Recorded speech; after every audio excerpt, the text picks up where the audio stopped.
You ask Tiger to solve. This deals with linear equations with one unknown.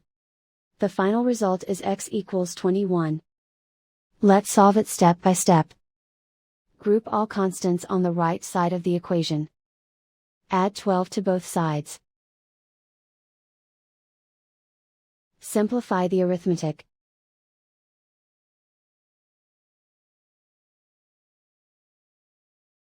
Isolate the x. Multiply both sides by 3. Group like terms. Multiply the coefficients. Simplify the fraction.